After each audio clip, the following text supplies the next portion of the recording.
Hey guys, and welcome to today's video where I thought today I would rate some Reptile products. So I've made a thing on tier maker. One thing I'll say about this website, there are so many ads, it's really annoying. But I have 12 products here to rate. S is the best, so something I'd highly recommend, and D is the worst. So this is stuff that I would deem dangerous or incredibly unsuitable for reptiles. So then we have, the middle bit where, it's okay. Could do a bit better, but it's decent. Before we get on to rating the products though, I did just want to give a shout out to PopArtYou.com for making these amazing portraits of my pets. So the first one is Cleo, my puppy. She looks amazing. She is the queen here. And the other one, which I'm sure you guys like even better, is the geckos. Now, of course, I do have 6 geckos now, but we do just have the 4 in this one. I feel like this is the founding of the reptile room. They are absolutely amazing portraits. Obviously with these ones I've got the digital copies, so I can use that as a wallpaper. I can get it printed in different sizes, but you can also order from the website like a canvas or an easel. Also you can mix and match, so you can be in the portrait as well as your pets, or you can have like a cat and a dog and a reptile in the portrait. There's so many different templates to choose from. There's a really fast turnaround, and it is free shipping in the UK, US, Canada, Australia and most EU countries. And I have a promo code for you, 10% off if you use the code Leopard Gecko 10. But now back to rating these products. So let's go for jelly pots. So these are the jelly pots that when you go to check out at your reptile shop, these are probably by the till. And these are kind of marketed for arboreal species. I actually see shops put these in with their crested geckos, day geckos, all of that, and I don't see any other food.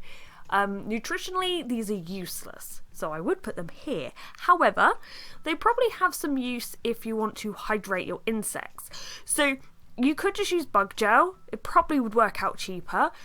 But because they're not completely dangerous, they're just a bit useless, and they do have a bit of a benefit if you want to use this with insects. Maybe you have inverts and you don't want them to drown in fluid, then this could hydrate. Next up we have Habitat thermostat.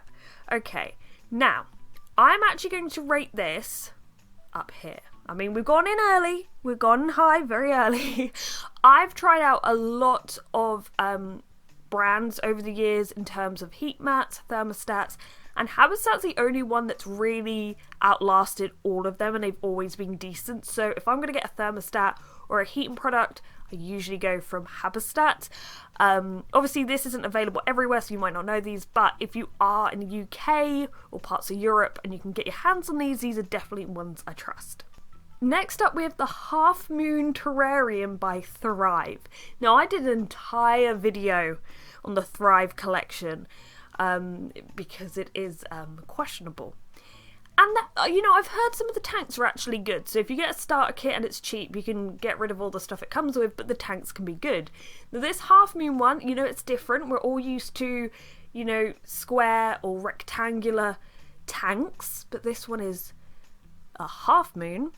The problem with this one is it's incredibly unsuitable. It is far too small. If you actually look at the measurements, this is tiny. Do not put an adult crested gecko in this. Even I don't know, you might be able to put a hatchling in there, but to me, I kind of feel like not only is this too small, but there's not really many places for the gecko to hide. They have a hexagon one as well, and once again, if you're kind of just giving it 360 view, imagine how stressful that is for the gecko.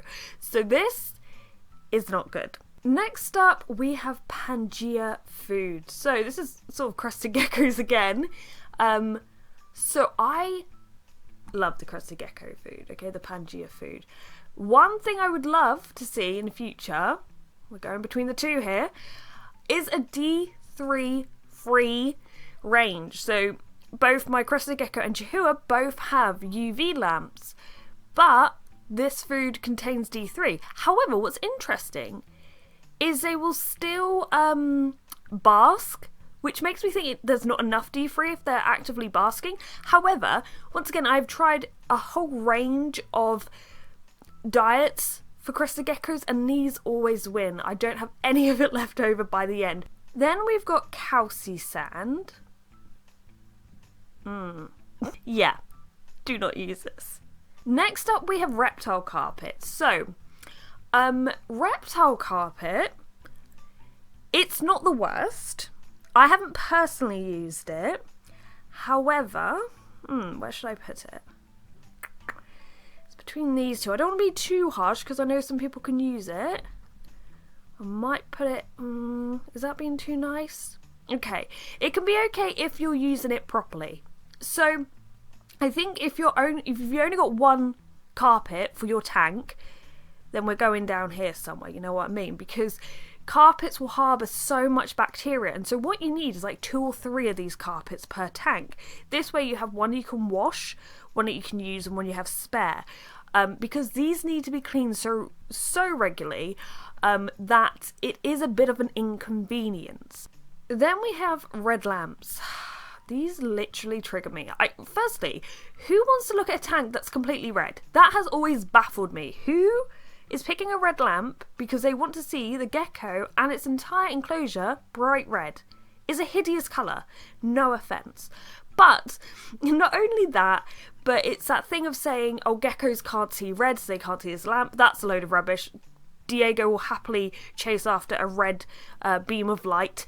They can definitely notice it. If it's over 4 lux, it's going to disturb their night and day cycle. You can get so much, like, you can get ceramic heat emitters, deep heat projectors, halogens. We'll get onto them in a moment. They will do so much better than this. I hate this. Now, is it dangerous? No. So is this too harsh? Maybe. Should I put it here? Okay, I'll put it here. I'll put it here. Talking of heaters, the next one's a deep heat projector. Obviously, I'm going to put it here. I've used heat mats for years, and then I turned to the deep heat projector, and I've just seen a massive difference in my geckos. I couldn't recommend it enough. Then we have a halogen lamp. Now, I haven't personally used this for a long time with my geckos. I'm going to put it A, okay? I'm going to put A. The reason being, right, so I had to make a video for Arcadia. Now, if you didn't know, I edit and do the voiceovers and stuff and film some bits for the Arcadia adverts. I'm not paid to promote anything on my actual channel. It's just as another job for me. I like to edit. So I have had the halogen lamps and I've put it in Gizmo's tank before. And I have to say, the light that comes off of it is that really nice, warm sun light. If that makes sense. Like, you know, the sunset. It's really nice. And also you can use it alongside the deep heat projector. I think the reason I put it A is because I know my geckos get on perfectly well without it. And I have read, and I don't know, maybe it depends on the brand, but I have read that just the nature of a halogen lamp, they don't last as long. Like, the deep heat projectors last me years, it's still going, but the halogens you might have to replace. They're not that expensive though, but do I have to buy 2 thermostats? I don't know. But if you want to try those 2 together, apparently it's good. Next up, we have the heat rock. Now, this blows my mind. Sorry, I just put it straight in here. This blows my mind that, like, almost 15 years later, actually probably more, I'd say 18. So, like, I started researching leopard geckos when I was 10, right? And I'm old now. And these were around, and these were known as being dangerous back then. So the fact that these are still on the market absolutely blows my mind. Then we have these tiny cricket pen things. Oh my god. Okay, so once again, when I first got Gizmo, I think one of these came with her vivarium that I bought. And as soon as I put crickets in here, I realised they were just attacking each other because it's too small. So these, I'm going to go here. Basically, something this size is far too small. If you're wondering why your crickets are escaping, why they're dying quickly, why they're eating each other and all of this, it's probably because the tank they're in is too small. I don't know how this is classed as something suitable for crickets. Obviously there are other critter keepers, the bigger ones, they will work, but this, your crickets aren't going to last long. And finally we have fake plants, which I've accidentally put in the D section. I don't know how to adjust that. So I am going to rate these. It's A or B, okay? So I don't think fake plants are amazing, but they have a purpose and they are safe as far as we know. I know certain plastics, when you heat them up, they can release some sort of fumes in the air, which can be bad for you and your reptiles. So try to get ones that, you know, are decent. And I think they certainly serve a purpose when you first get, you know, your crested gecko or even a leopard gecko tank and you want to provide shelter. You're not confident right now to do a full-blown bioactive tank. One thing I will say is with crested geckos, what I found was, because they're just plastic plants, I don't think the geckos obviously recognise them as anything natural. I think they just think they're another hide. So in my experience, they don't move as much. They sort of hide behind these plants and that's it. However, as I said, you can get some really realistic ones now. If you're not ready to go naturalistic or bioactive, then this is a perfect option. I do now prefer bioactive tanks, but I certainly haven't got anything against using fake plants. So I hope this video has been insightful. This is just my opinion from my experience and my research. Obviously, I've never used reptile carpet before, so you have to let me know if you use it. Like, have you used it in the past and been like, I am so sick of cleaning this, it smells, it gets stained, I need to try something else? Or do you still use it to this day and you actually think it works really well? And do you agree with this? Are these things you absolutely love and these things you absolutely hate? Let me know below. And as I said at the beginning, go check out PopArtYou.com. Thank you for gifting me these portraits. I really appreciate it. But yeah, if you haven't already, please subscribe. But thank you for watching and goodbye.